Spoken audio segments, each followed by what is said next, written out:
다시 쓰기 전 우선 여러분께 질문 하나 드릴게요. 혹시 이런 생각 해보신 적 있으신가요?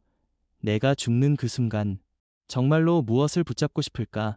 내 인생에서 진짜 중요한 건 대체 무엇이었을까?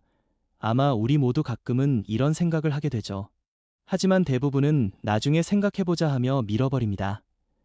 오늘 저는 여러분께 그 나중이 찾아오기 전에, 아니, 죽음의 문턱에서조차 깨달음을 얻으신 한 분의 이야기를 들려드리려고 합니다. 여든 평생을 교회 다니셨던 김영수 장로님의 이야기입니다. 그분은 50년이 넘는 신앙생활 동안 늘 교인들의 모범이 되셨습니다. 젊은 시절부터 꾸준히 예배에 참석하셨고 봉사도 열심히 하셨으며 헌금도 성실히 드렸죠. 결국 장로 직분까지 받으셨으니 누가 봐도 흠잡을 데 없는 신실한 믿음의 사람이셨습니다. 그런데 그런 김영수 장로님이 지난해 2024년 11월 한 가지 큰 사건을 겪으셨습니다. 갑작스럽게 쓰러지셔서 중환자실에 실려가신 것이죠.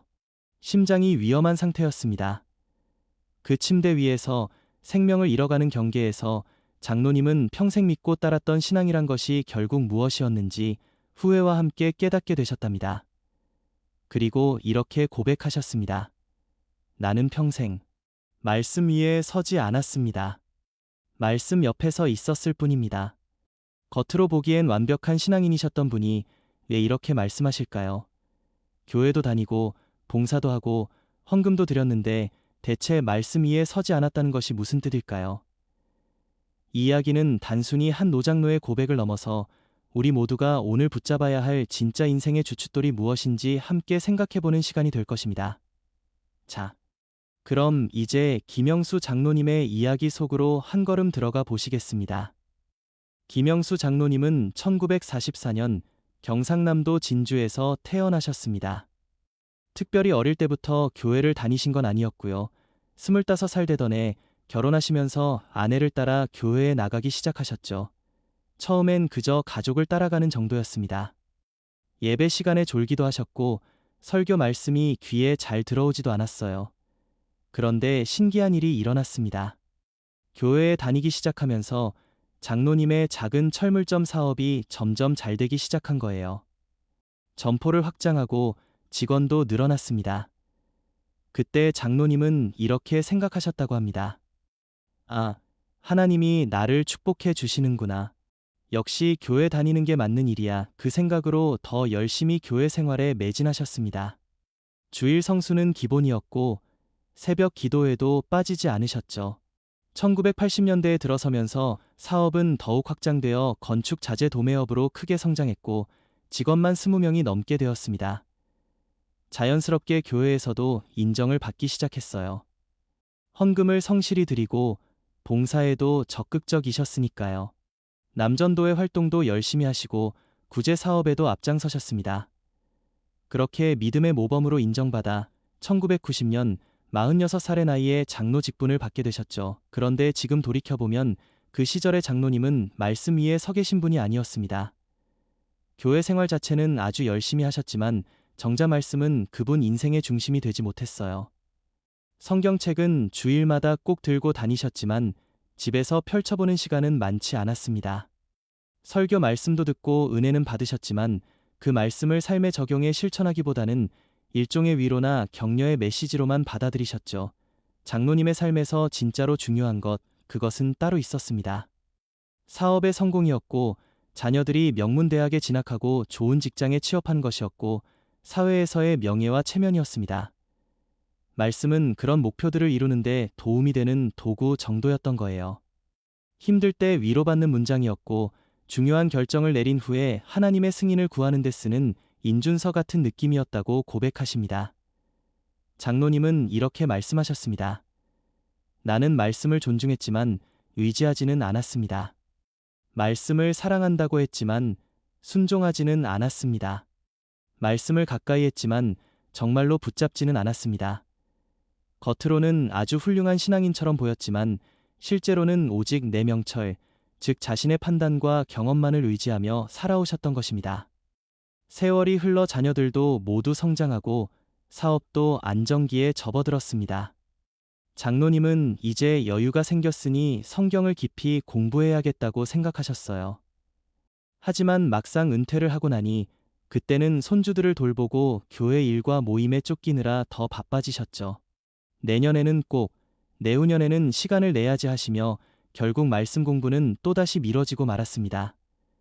그렇게 나중을 기약하며 살아오던 장로님께 지금이 찾아왔습니다.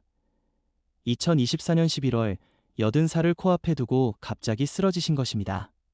심장에 문제가 생겨 급히 중환자실로 실려가셨어요. 그날 밤 찬소 마스크를 쓰고 기계 소리만 가득한 침대에 누워 의식이 희미해지는 것을 느끼셨다고 합니다.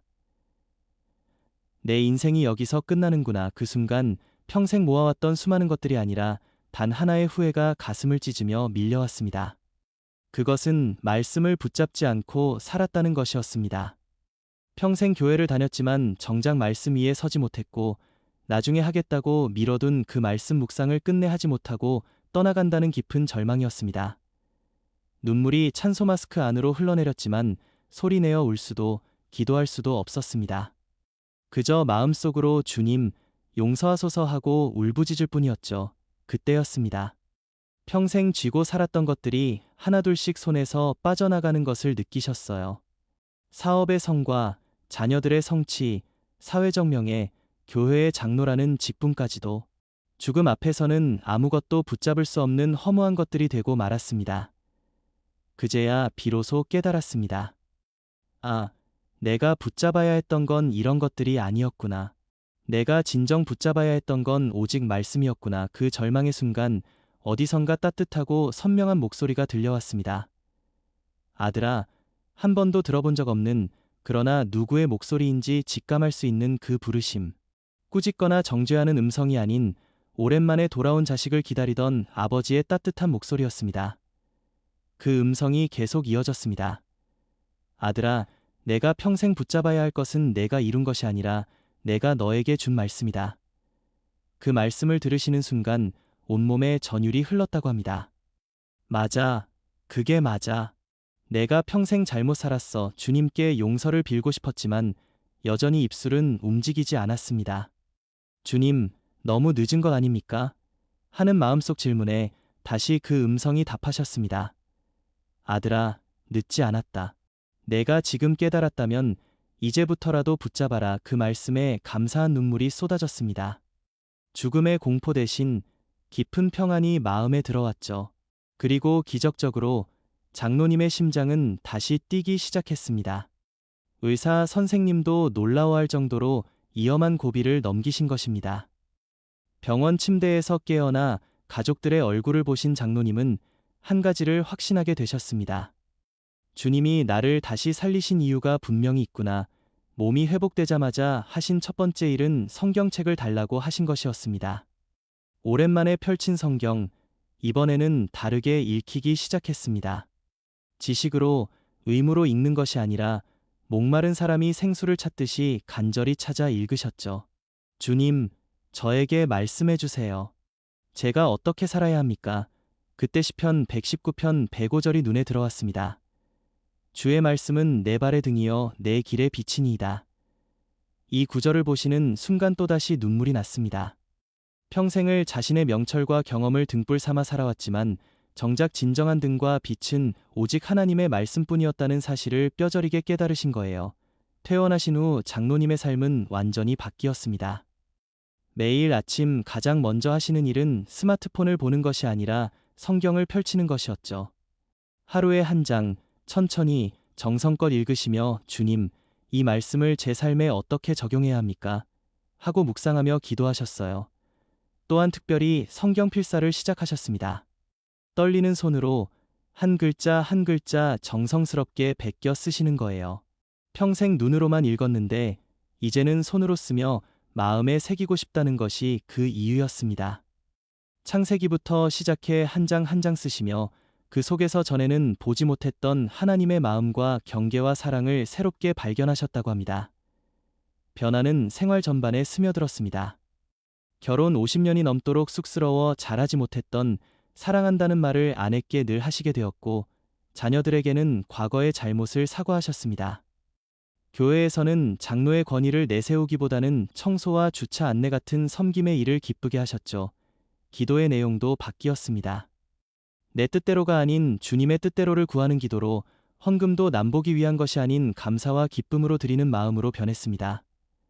산책길에서 만나는 이웃에게도 자연스럽게 예수님을 전하게 되었고, 그 변화된 모습을 본 아들과 딸, 심지어 어린 손주까지도 말씀을 가까이 하게 되는 놀라운 열매를 맺게 되었습니다.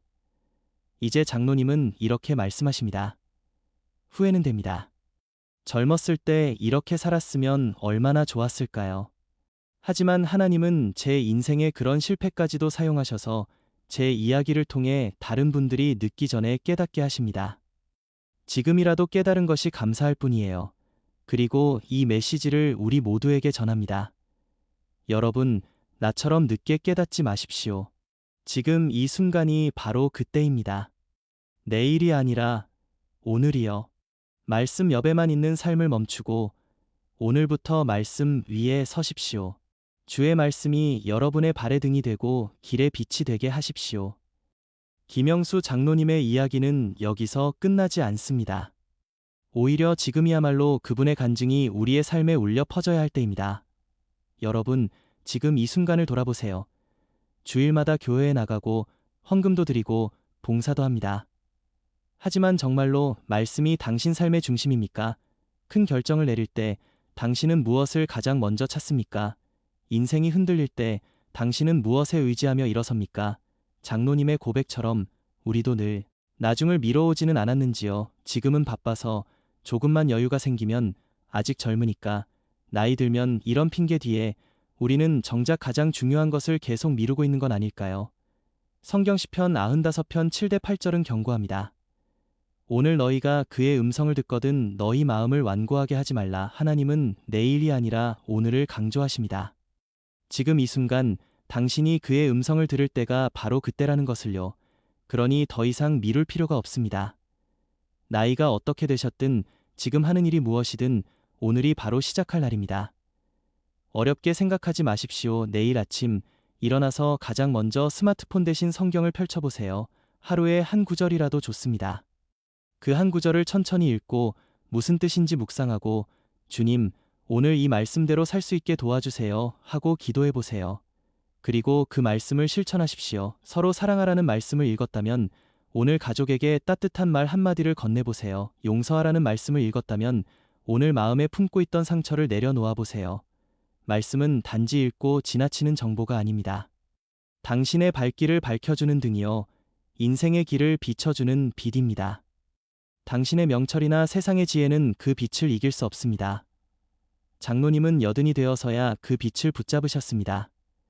하지만 여러분은 지금 이 자리에서 그 빛을 선택할 수 있습니다. 오늘 이 이야기가 마음에 와닿았다면 그것은 결코 우연이 아닙니다. 지금이 바로 하나님께서 당신을 부르시는 오늘입니다. 더 이상 말씀 옆에서 맴도는 삶을 멈추십시오.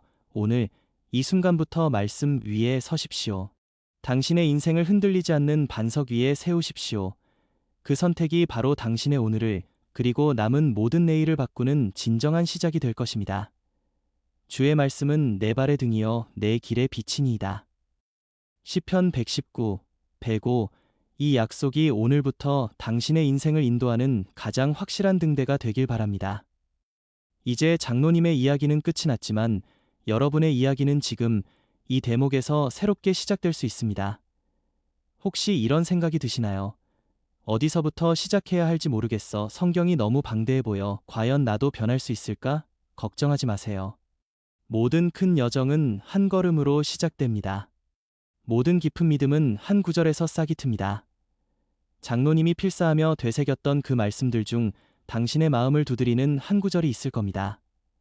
마음에 와닿는 그 한 구절을 찾아보세요. 그것이 오늘 당신이 붙잡아야 할 당신만의 인생 말씀입니다. 성경을 처음부터 끝까지 읽어야 한다는 부담감을 버리세요. 하나님이 당신에게 주시고 싶은 한마디가 분명히 있습니다. 이렇게 시작해보는 건 어떨까요? 오른쪽을 가리키는 까만 삼각형, 지금 느끼는 기분이나 상황에 맞는 말씀을 찾아보세요. 두렵고 불안하다면 두려워하지 말라, 내가 너와 함께 함이니라. 이사야 41, 10. 지치고 힘들다면 수고하고 무거운 짐진 자들아 다 내게로 오라 내가 너희를 쉬게 하리라. 마태복음 11시 28분. 방향을 잃었다면 너는 마음을 다하여 여호와를 신뢰하고 내 명철을 의지하지 말라. 잠언 3. 오른쪽을 가리키는 까만 삼각형 그 한 구절을 오늘 하루의 반려자로 삼으세요.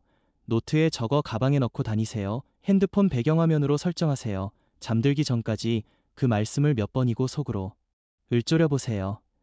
주님, 이 한 구절이 오늘 제 삶에서 어떤 의미인지 보여주세요. 오른쪽을 가리키는 까만 삼각형 그 말씀을 오늘 하루 작게라도 실천해 보세요. 서로 사랑하라는 말씀을 붙잡았다면 오늘 한 사람에게 따뜻한 관심을 보여주세요. 감사하라는 말씀을 붙잡았다면 지나칠 뻔한 작은 것 하나에 감사해 보세요. 바울 사도는 이렇게 말했습니다. 내게 능력 주시는 자 안에서 내가 모든 것을 할 수 있느니라. 빌립보서 4시 13분. 여러분 안에 그 능력이 이미 있습니다. 다만 말씀이라는 등불이 그 능력의 길을 비춰주기만을 기다리고 있을 뿐입니다. 장로님은 80평생의 시간 끝에서야 그 등불을 손에 쥐었습니다. 하지만 여러분은 그 등불이 빛나는 순간을 지금 바로 맞이하고 있습니다. 더 이상 기다리지 마십시오. 이 영상이 끝나는 그 순간 당신의 마음을 뛰게 만드는 한 구절을 떠올려 보세요. 그리고 그 구절을 오늘 하루 당신의 기도이자 다짐이자 행동으로 삼아 보세요. 한 구절이 한 사람의 하루를 바꿉니다. 한 사람의 하루가 한 사람의 인생을 바꿉니다. 그 변화는 이미 여러분의 마음속에 싹을 틔우고 있습니다. 지금 바로 이곳에서 이제 여러분의 차례입니다. 방금까지 들으신 이야기는 단지 김영수 장로님의 이야기로 끝나선 안 됩니다. 그것은 여러분 각자의 삶으로 이어지는 통로가 되어야 합니다. 혹시 지금 가슴 한구석이 뜨거워지거나 마음이 무언가에 꽉 쥐어지는 느낌이 드시나요? 그렇다면 그것은 성령님의 부드러운 손길입니다. 지금 이 순간 하나님께서 당신을 놀라운 은혜로 만지고 계신다는 증거입니다. 이제 우리가 함께 할 시간입니다. 영상의 끝에서 멈추지 말고 여기서부터 당신의 새로운 페이지를 넘겨보세요. 첫 번째, 함께하는 기도로 시작해 볼까요? 눈을 감고 마음을 가라앉혀 보세요. 그리고 이 기도문을 마음으로 따라 읽어보십시오. 사랑하는 하나님 아버지, 오늘 이 간증을 통해 저의 마음을 움직여주셔서 감사합니다. 저도 오랫동안 말씀을 미뤄왔습니다. 말씀 옆에만 머물렀습니다. 하지만 이제 깨닫겠습니다. 오늘 이 순간부터 말씀 위에 서는 삶을 시작하겠습니다. 주님의 말씀이 저의 발의 등이 되고 길의 빛이 되게 하소서. 지금 이 결심을 지키는 힘을 저에게 채워주세요. 예수님의 이름으로 기도합니다. 아멘. 두 번째, 작은 실천의 계획을 세워보세요. 구체적인 것이 없으면 결심은 흔적도 없이 사라집니다. 내일 아침 당신이 할 한 가지를 지금 정해보세요. 내일 아침 일어나자마자 스마트폰 대신 성경을 펴고 시편 한 편을 읽겠습니다. 오늘 저녁 가족 중 한 사람에게 사랑한다는 말을 꼭 전하겠습니다. 지금 바로 나에게 가장 필요한 것 같은 성경 구절 하나를 찾아 메모장에 적어두겠습니다. 세 번째, 당신의 결심을 나눠보세요. 당신의 고백은 당신의 믿음을 굳건히 할 뿐만 아니라 이 영상을 보는 다른 이들에게는 용기와 위로가 됩니다. 댓글로 간단하게 남겨보는 건 어떨까요? 아멘. 오늘부터 말씀 붙잡겠습니다. 저는 오늘 마태복음 11시 28분 이 구절을 붙잡겠습니다. 지금까지 미뤄왔는데 이제 그만 미루겠습니다. 당신의 한 줄기가 누군가의 등불이 될 수 있습니다. 네 번째, 이 은혜를 나눠보세요. 혹시 주변의 말씀을 미루며 사시는 분이 계신가요? 영혼이 지쳐있는 분이 계신가요? 이 영상을 공유해보세요. 카카오톡으로, 문자로, 페이스북으로 나를 깨닫게 해준 이야기야. 너도 한번 들어봐. 한 영혼이 말씀으로 돌아서는 기쁨, 그 이상의 가치는 없습니다. 마지막으로 이 말씀을 당신의 오늘을 위한 선물로 드립니다. 보라 내가 새 일을 행하리니 이제 나타낼 것이라 너희가 그것을 알지 못하겠느냐. 이사야 43, 19. 하나님은 지금 이 순간에도 새 일을 행하고 계십니다. 과거의 후회나 실패에 머물러 있지 마세요. 늦었다고 생각하는 그 순간조차 하나님께는 새 시작을 위한 지금입니다. 장로님의 이야기는 끝났지만 여러분의 이야기는 지금부터 시작됩니다. 그 시작의 첫 문을 지금 열어보시겠습니까? 주님의 은혜가 여러분과 함께 하시길 축복합니다. 살롬.